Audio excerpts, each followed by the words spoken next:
मैं हूं शाहीन सिद्दीकी। पाकिस्तान में प्रॉपर्टी के हवाले से हुकूमत ने मज़ीद टैक्सेस लगाए हैं और कुछ टैक्सेस में तब्दीली की है। इस हवाले से रियल इस्टेट सेक्टर में काम करने वाले लोग बहुत ही ज़्यादा परेशान हैं। इस हवाले से आगाही का एक प्रोग्राम कराची में रखा गया है DHA क्लब में, और इसी प्रोग्राम में क्या गुफ्तगू की जा रही है और क्या आगाही दी जा रही है, आइए मज़ीद आपको बताते हैं। इस वक्त जो डेडलॉक आया हुआ है वो 7E के हवाले से आया हुआ है, डीम रेंटल इनकम के हवाले से, इसलिए ये एक सेमिनार था। काफ़ी कन्फ्यूजन थी इस सिलसिले में। हमने जो है वो कराची के मुख्तलिफ इलाकों से लोगों को बुलाया और जो चीफ़ कमिश्नर साहब थे एक्स डॉक्टर फजल साहब, उसको बुलाया। इमरान मेंगरानी साहब थे जो टैक्सेस के बारे में काफ़ी मालूमात रखते हैं। और गवर्नमेंट का जो ये इक़दाम है, पहले तो ये बोलूँगा कि बहुत ही एक कॉम्प्लिकेटेड, ये इन्होंने एक जो अमेंडमेंट की है लॉ में, फाइनेंस एक्ट बिल 2023 में, और उस सिलसिले में हम कोशिश कर रहे हैं कि ये किसी न किसी तरह से रिवोक हो। अगर ये रिवोक नहीं होती तो उसको समझने के लिए हमारे लोगों को इन्फॉर्मेशन चाहिए थी, तो उस सिलसिले में हमने ये सेमिनार रखा हुआ था। आज का इवेंट 7E के फॉर्म के लिए था कि जो इनकम टैक्स कमिश्नर से परमिशन लेनी थी उसके बारे में था। तो इसकी रियल इस्टेट जो एजेंट हैं उनकी मुलाकात हुई है सागदार साहब से भी और FBR के चेयरमैन साहब से भी। उन्होंने कमिट किया कि विद इन 1 वीक या विद इन 10 डेज़ हम जो है ना एक पोर्टल क्रिएट कर देंगे जिसने फॉर्म भर दिया है, जिसने टैक्स भर दिया है, उसको ऑनलाइन आपको सर्टिफिकेट मिल जाएगा। और जिसने नहीं भरा टैक्स, वो 1% चालान भी हम पोर्टल पे दे रहे हैं। जिसने नहीं भरा 1% का चालान भर दे तो उसका भी मामला हल हो जाएगा। और नॉन एक्टिव जो है उसका भी अगर वो 1% टैक्स भर देगा तो उसका भी मामला हल हो जाएगा और उसको रजिस्ट्रार या जो भी ट्रांसफरिंग अथॉरिटी है वो ट्रांसफ़र कर देगी। लेकिन नॉन एक्टिव में ये आता है कि जो बिलो टैक्सेबल 6 लाख पे है या विडो है या ऑर्फन है या डिसेबल है, उसको लॉ में एग्जेम्पशन हासिल है कि उसको 7E क्या उसको इनकम टैक्स रिटर्न फाइल करने की ज़रूरत नहीं है। जिस वजह से वो नॉन एक्टिव है तो वो 7E क्यों बढ़ेगा। तो ये एम्बिग्विटी इसमें है जिसको क्लियर करना होगा हमने। और मैं फेडरल गवर्नमेंट से भी रिक्वेस्ट करूँगा कि जल्द से जल्द ये पोर्टल क्रिएट कर लें ताकि मुल्क में जितने लोगों को डिफ़िकल्टी हो रही है, ख़ास करके नॉन रेजिडेंट पाकिस्तानी जो 2-4 दिन के लिए पाकिस्तान आते हैं प्रॉपर्टी ट्रांसफ़र करने के लिए, उनका काम भी रुक गया। वैसे ये नॉन रेजिडेंट पाकिस्तानी पे तो है ही नहीं टैक्स, लेकिन कुछ फिर भी DHA या जो भी ट्रांसफरिंग अथॉरिटी वो कहती है हमें एग्जेम्पशन सर्टिफिकेट लेके आओ।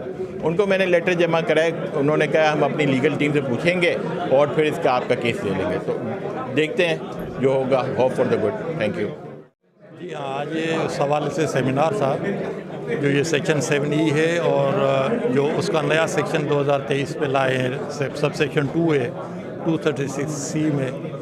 तो क्योंकि ये एक नया सेक्शन है, उसका एक सर्कुलर भी आया क्लैरिफिकेटरी, लेकिन उस पर भी काफ़ी एम्बिग्विटीज़ है। क्योंकि अभी जो हमने चेक किया है, ये बता रहे हैं कि उनके भी चालान डाउनलोड नहीं हो रहे और उनके तरीक़ेकार भी है, और उन पर जो कमिश्नर से सर्टिफिकेट लेना है उसको भी आसान करने के लिए उनको तरीक़ेकार को उनको समझाया गया। तो ये बड़ा अच्छा सेशन रहा। देखें, ये हमारी एक आज मीटिंग हुई जिसमें हम सब जो रियल इस्टेट के रिलेटर्स थे, इन्वेस्टर्स थे, सब आए हैं। अब असल इशू हमारा ये 7E का है और जो टैक्सेस लगाए हैं गवर्नमेंट ने, तो उसकी वजह से हमारा जो ये बिज़नेस है इसमें ट्रांजैक्शंस में काफ़ी मेजर डिक्लाइन आया है और इसकी वजह से गवर्नमेंट को भी रेवेन्यू में काफ़ी फ़र्क पड़ा है। तो और हमारा कंसर्न असल में ये है कि जो पाकिस्तान के जो इन्वेस्टर्स हैं वो यहाँ से अपनी इन्वेस्टमेंट निकाल के मुख्तलिफ चैनल्स के थ्रू मुल्क से बाहर भेज रहे हैं, जो कि एक बहुत लम्हा फ़िक्रिया है। तो इसमें मेरी रिक्वेस्ट होगी, और ये मीटिंग का भी यही था, कि इसमें गवर्नमेंट को चाहिए कि कोई ऐसी पॉलिसी लाए जिसमें रियल इस्टेट की तरफ से जो इन्वेस्टमेंट यहाँ से पहले बाहर से आती थी वो दोबारा शुरू हो, यहाँ का बिज़नेस शुरू हो, यहाँ से लोगों को रोज़गार मिले और गवर्नमेंट को भी टैक्स की मद में उनका रेवेन्यू जनरेट हो। तो जो कि अब डेफिनेटली अब नई गवर्नमेंट से हम जो केयर टेकर आएगी उससे भी हम तवक्को रखे हैं इंशाल्लाह। Thank you. आज का जो प्रोग्राम माशाल्लाह से अरेंज किया और जिन चेहरों ने अरेंज किया, ये नो डाउट मार्केट से बड़े मुखलिस और टू द पॉइंट करने वाले लोग थे और बात करने वाले लोग थे, और ये लोग चाहते थे कि रियल इस्टेट बरादरी के लिए ये जज्बा रखते हैं कि अच्छा काम कर सकें।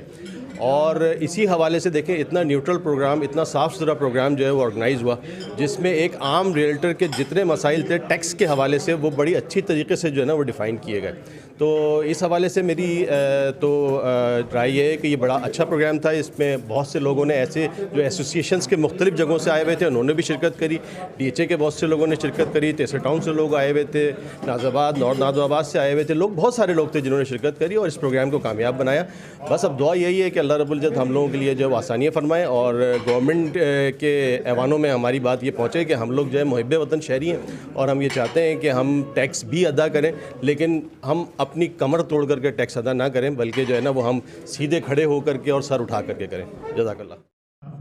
अब जो रेवेन्यू आ रहा है 69 मिलियन आ रहा है 7E को मिला के, तो यही हमने कहा कि 69 मिलियन आ रहा है तो 69 मिलियन कितना होता है, $250 मिलियन होता है टोटल मिला के प्रॉपर्टी से, यही काम कर रहे हैं बस $250 मिलियन।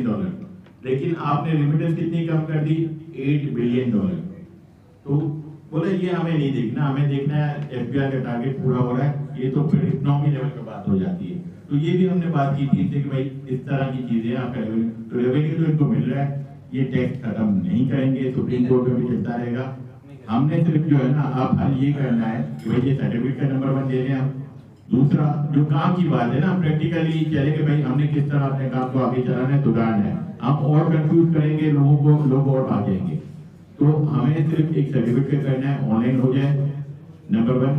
नंबर 2, हमें लोग पियोन से लेकर ऊपर ओनर तक हमारे लोग हैं जो हैं, हमें कोई डेली वेजेस पे हमारे लोग काम करते हैं, अर्न करते हैं, इज्जत की रोटी कमाते हैं।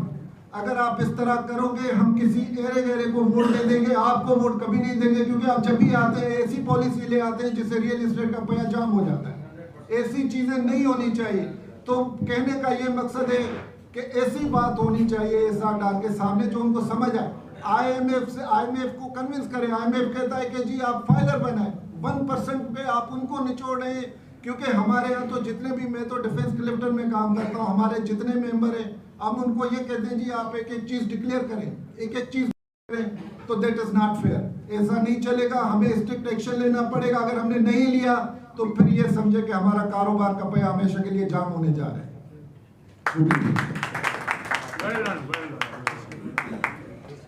उसको उसी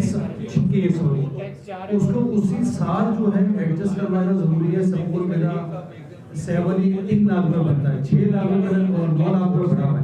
तो 6 लाख में अगले साल में एडजस्ट करवा सकता हूँ, उसी साल में एडजस्ट करवा।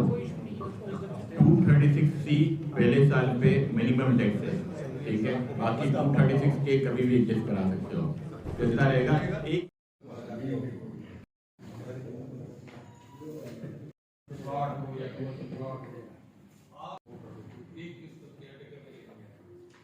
रियल एस्टेट और एग्रीकल्चर पे बहुत सर्टिफिकेट होता है, यहाँ पे टैक्स नहीं लगता। सब पे कैसे करेगा? इसको निकालने के बाद अगर कोई होता है, आप अगर देखें तो उनके लिए बेहतर है तो समझता है, तो उनकी तमाम दुआओं को और तमन्नाओं को कबूल फरमा। या रब्बुल इज़्ज़त जो कुछ मांगा वो भी अता फरमा, जो कुछ नहीं मांग सके या रब्बुल इज़्ज़त तो अपनी महज रहमत से जो है वो भी अता फरमा। या रब्बुल इज़्ज़त हमको नेक और सच्चा मुसलमान बना। या रब्बुल इज़्ज़त जहन्नुम की आग से हमें महफूज फरमा। या रब्बुल इज़्ज़त कब्र के मामलात में आसानी फरमा। या रब्बुल इज़्ज़त हम पर अपना रहम करम फरमा।